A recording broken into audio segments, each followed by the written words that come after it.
आमिर डोगर साहब जी। आमिर साहब ji, thank you sir. Sir point of order पे बात करूंगा तारड़ साहब के लिए। सर खास तौर पर इन्होंने हाउस को सर स्ट्रेंथन करने की बात तो की। भेजते आपके विप ने आगे बताई नहीं। स्पीकर साहब, हाउस को स्ट्रेंथन करने की बात की।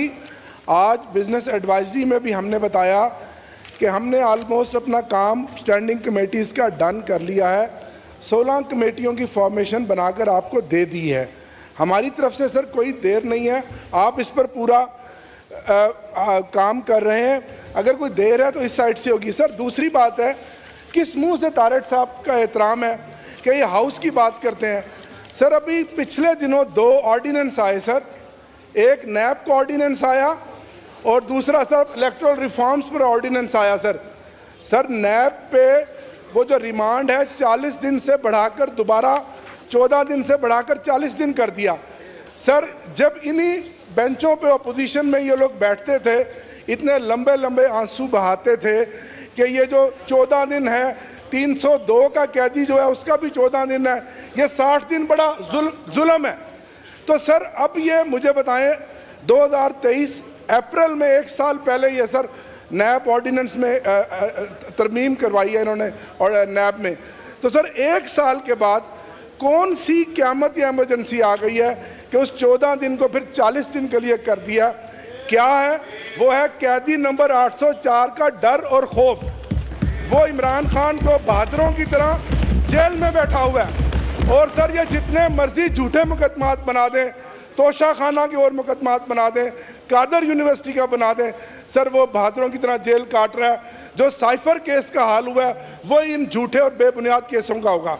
सर अब मुझे बताएं कि लॉ मिनिस्टर साहब क्या उस 14 दिन के रिमांड को डिफेंड करेंगे या 40 दिन के रिमांड को डिफेंड करेंगे?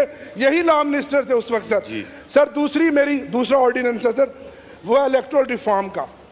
जनाब स्पीकर, 2013 की असम्बली में मैं था, मैं आपको क्रेडिट देता हूँ। आपने बड़ी सिंसियर एफर्ट से एक parliamentary committee for electoral reforms बनवाई। सर इसहाक डार साहब उसके चेयरमैन थे। इस हाउस में सर मेंबर बैठे हैं, खालिद मकबूल सदीकी साहब मेंबर थे, फारूक स्टार साहब मेंबर थे, इजाजुल हक अपनी जमात की तरफ से थे सर, ये मेंबर थे। सर हमारी तरफ से आरिफ अलवी साहब, शफकत महमूद साहब मेंबर थे।